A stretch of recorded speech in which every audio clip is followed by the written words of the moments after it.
Back to another episode of the Nitty Gritty Rewind. As always, joined with Keys and Nick. Let's get straight to the bank with it.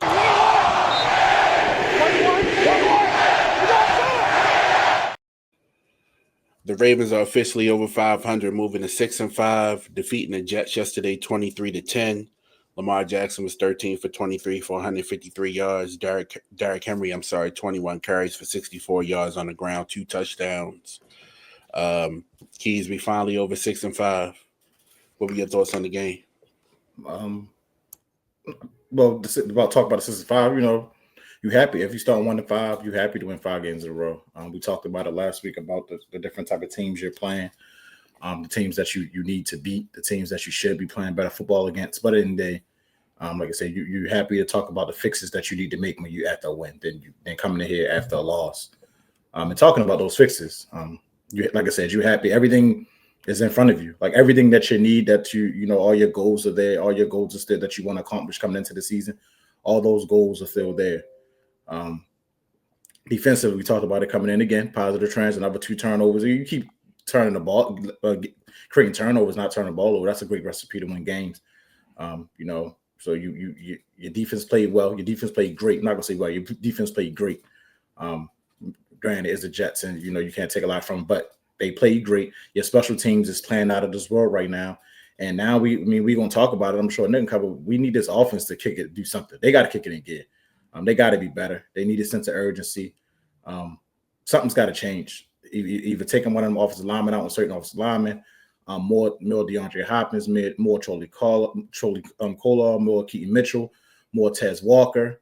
You need your playmakers. It seems like every time the players I just named touch the ball, it's for a first down, it's for a explosive play, it's for a 20-yard plus game, it's for a touchdown. And we've known Harbaugh. He sticks to his favorites who he like to plays, but it's time to come up off that. You got to play the players that's making creative and explosive plays. If we gotta see a little bit less of Derrick Henry, I'm fine with that. If we get and keep Mitchell more touches, if we seeing less of Rashard Bateman or whoever to get Tez Walker on the field, I'm fine with that. These guys need to touch the ball more. I think that's the start. When we talk about it, keep talking about it a lot. Like once you put it on tape, what you're going to do is the NFL teams are going to adjust. So they know that the Ravens now what they're going to do with Derrick Henry. They're taking that away. Like they completely taking that away. And then when you merge that, you couple that with the fact that the offensive line is bad, it's a recipe for disaster. So I think the Ravens need to start spreading it out. Get back to the run when you get to the playoff time, when you get to the playoffs, when it's cold, people want to tackle. But you gotta do something to get on these teams that to make your offense feel better about themselves. 2 and 3 and outs. 2 is still getting out the huddle with 10 seconds left. Everything is still just too slow. And granted, you're happy, somebody happy, to win the game. But we talked about it on Thursday. Like, granted, we want to win the game, but we want the Ravens to look better than this. It's bigger obstacles ahead than the New York Jets with Tyrod Taylor. It's way bigger obstacles ahead. And if you're playing like they played in the first half, you think about it, you're losing 7-3 to the Jets at halftime. You're not playing well. No matter how great the defense is playing, you're losing 7-3. You're not playing well. So like I said, you're 6-5, you're happy, you get out there, you now in the playoffs, you now leading the division. But what do it matter if come the end of December, January, you playing some powerhouse teams and you're gonna look like this? They gotta get together. And granted, like I said, I started this off with it's easy to talk about the fixes after a W. Like you can't. When we was after the Texans, after the Rams, we still had the fixes, but it was even more miserable because they was losing the games. Now we can. All right, they won the game. They ready. Their record is what their record is. Now you got to turn to the fixes. Man, this offense got to be fixed. It's too stale. It's too vanilla. And you got a Bengals defense coming on Thursday who sucks. So you should be able to take advantage of this Bengals defense Thursday. Yeah, no, I agree with you. Obviously 5 straight wins, you are looking at it as, what it is. You're with a 1-5 start, you needed to win every game to give yourself a puncher's chance. And right now we're the leaders of our division. And that's with us not playing a complete brand of football. Some weeks it's been offensively driven. Other weeks it's been, well, actually in this win streak, we've won with defense and we won with protecting the football for the most part and causing turnovers. And, we have gotten away from our offensive first identity, so to speak, but when we won 2 Super Bowls, that was our identity. That's Baltimore football. So, finding ways to win when you're not at your greatest, that's the marks of a good team. Most times, yeah, you would like to see you take advantage of these bad teams a little bit more on the scoreboard. Me personally, I would have liked the Ravens to had this game wrapped up by the third quarter so we could have rested starters going into a short week for Thursday. But that's not how the game went. And right now, I think my biggest concern is with Lamar Jackson. Obviously, he's not healthy, or as healthy as he could be right now. And you look at the offensive line; it's been up and down. And I think it was more of the same on Sunday. He had some good moments, had some not so good moments. I think as far as pass protection, they had one of their better games. But even then, their better games isn't a great game, so to speak. And Lamar, I mean, he missed a few throws. And I don't know if that's because he's not anticipating that he'll have the time that he had yesterday, because usually he doesn't. Obviously certain throws are going to get away from you from time to time. Nobody's perfect. And then the lack of explosion on his runs, there's so many times, the Lamar Jackson we know would have got 6, 7, 8, 9 yards on a scramble, and it was just going for 2 yards here. You return to the line of scrimmage here, getting caught by a linebacker, getting caught by a lineman. I don't know what to make of it, but at the same token, he's on the field, he's soldiering through, and his presence alone is a calming factor. The defense is doing this thing, but there's also a calming factor knowing that if we get this stop, we can give the ball back to 8. That's a superpower in itself. That hope and belief, and even if he's not playing his greatest right now, him being on the field is huge for us. I wanted to shout out Draymond Jones. He's been a huge addition for us. He had 1.5 sacks yesterday, 4 tackles and a pass deflection on third down. He's been awesome. And then Mike Green had the best game of his career too. He was the highest graded Raven, and he had 5 pressures and a sack. So, things are looking up on that end. I think, the Ravens, 5 straight games with a turnover, and 3 games out of those 5 has forced multiple turnovers. Wasn't perfect. Tyrod Taylor and the Jets offense moved the ball a little bit more than I wanted them to, but it's football. Things happen, and for the most part, we've created a bend but don't break mentality. Even in the drive where they were about to score a touchdown, Marlon not giving up on a play and causing a fumble at the 3-yard line. Those type of things. Those are the type of plays that we'll need later on in the season when the competition ratchets it up. So I'm interested to see how not only does the defense look versus some improved competition. Now, I don't think it's going to look any different. I just think, it'll just be different challenges that we'll have to face. And also, when we're playing different teams, it's less so on the defense. We're going to have to score and keep up with some of these teams. Like, if the Ravens defense gives up 24 points to the Bengals, so to speak, or 21 points to the Patriots, that's a good performance most nights, considering the teams and the offenses that you're going up against. Are we going to be able to keep ourselves in the game? Because right now we're not sustaining drives consistently. The last 2 games in the second half, we've come out a little stronger, but we're not starting games quickly. We're not doing what we need to do to put pressure on teams offensively, and it's been a low. Tyler Loop has been one of our strongest soldiers, and that can't be the case. So, gotta get it going. We got a game in a few days. Yeah. You talk about Lamar Jackson. He's thrown for less than 200 yards in 3 straight games for the first time in 5 seasons. He's also gone back-to-back games without a TD pass for the first time since 2020. Are you worried about him at all, Keys, or you think it's just coming back from injury, he'll get back in the groove of it Thursday night, or is it time to really worry about this offense? I mean, the offense, Jay, but I'm not worried about Lamar Jackson. No, he's done enough. He has enough credit.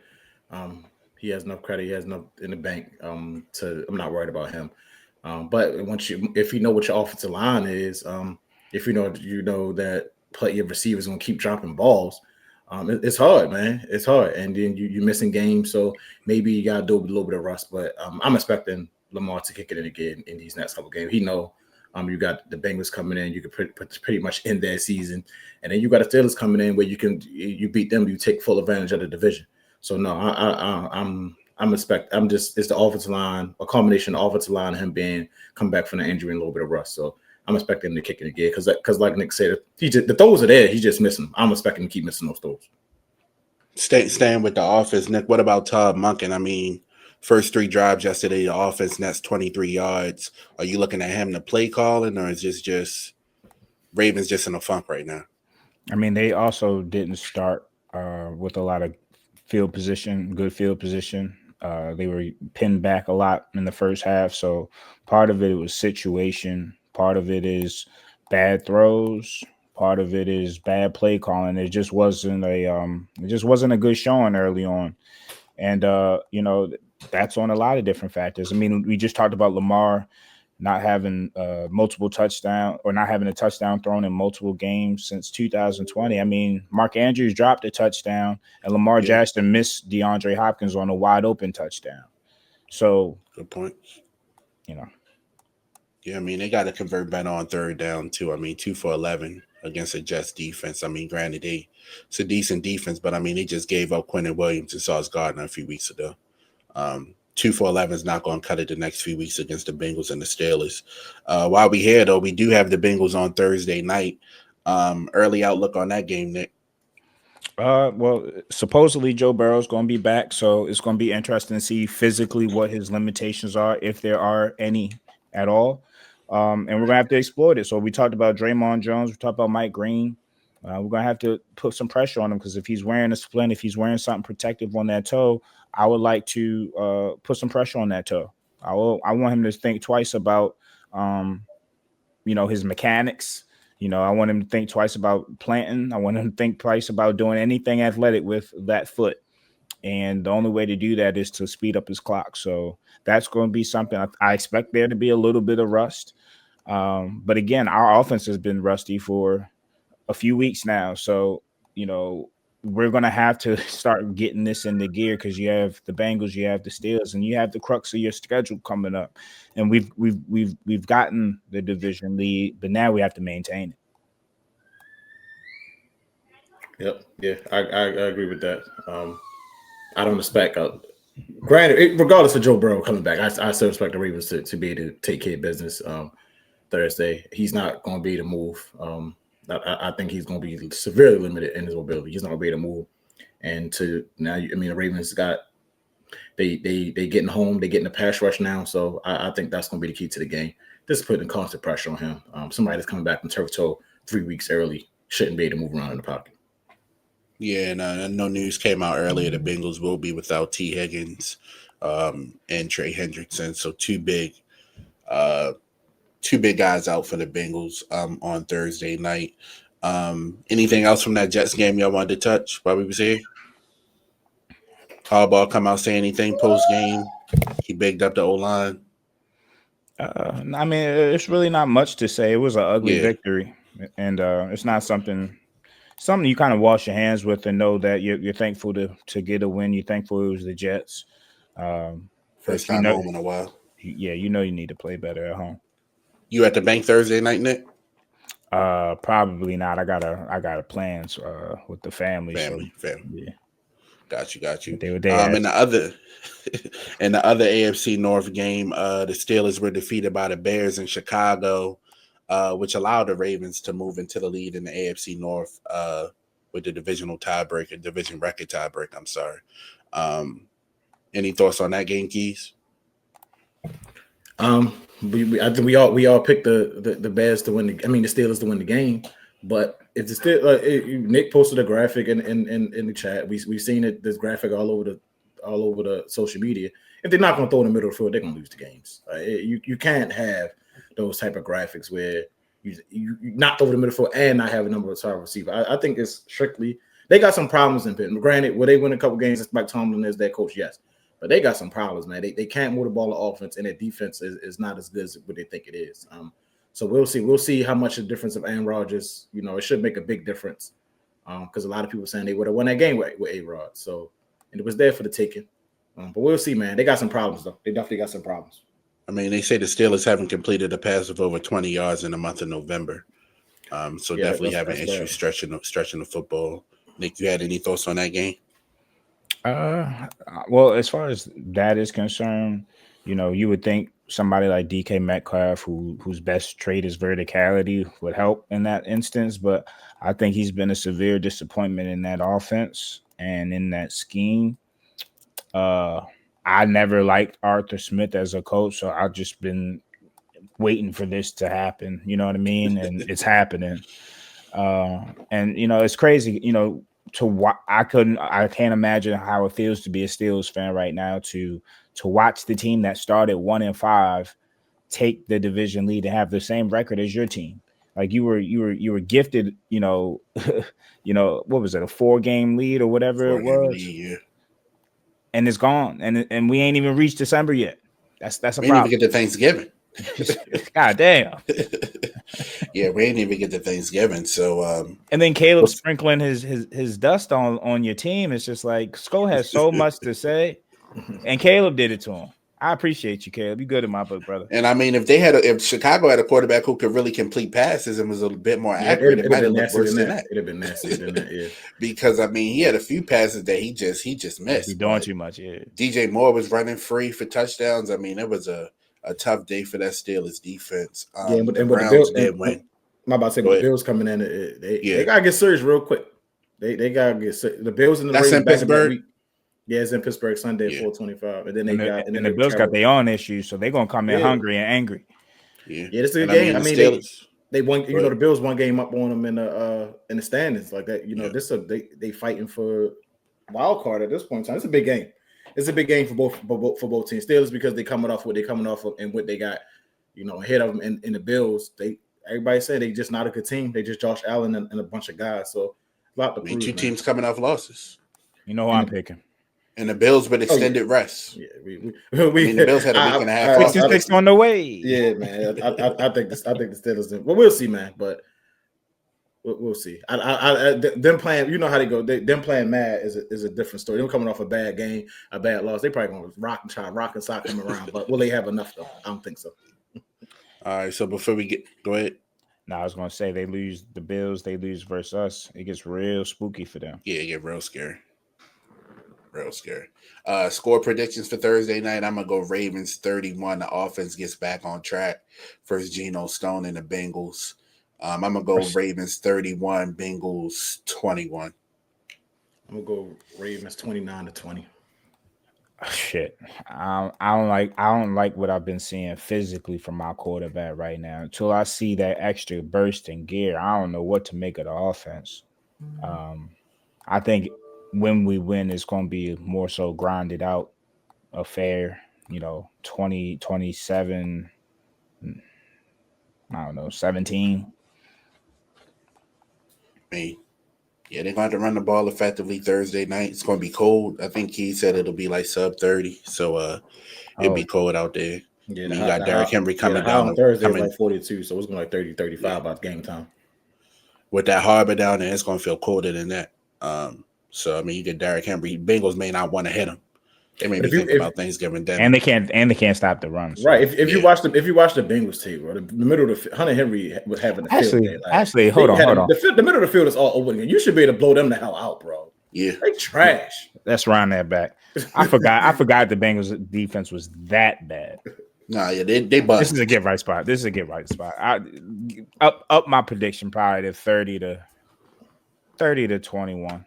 30-24, something like that. Yeah, I think Burrow and Chase is good for some plays though. Oh yeah. I mean, Thursday we got a slew of good games. I don't know that we've had a Thanksgiving that looks like this in a long time. Packers Lions at 1, Chiefs Cowboys the second game, and then Bengals Ravens the end of the night. I know we haven't picked games in a few weeks, but who you got? Packers Lions, Keys. Big game in the NFC North. Wait, is that? Is in Detroit, right? It's always in Detroit. On Thanksgiving. I got the Lions. They need to bounce back.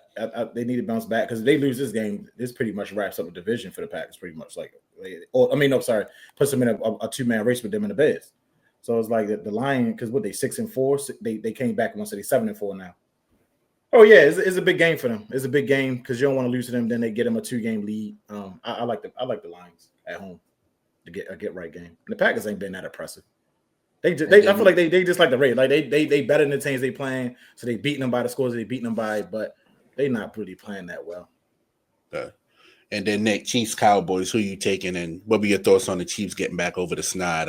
They back now, or are they? No, I believe in the Chiefs. I think that they lost a lot of close games, and as far as them winning this, it was finally a game that went into their favor. They finally got and made the plays down the stretch that you expect them to make.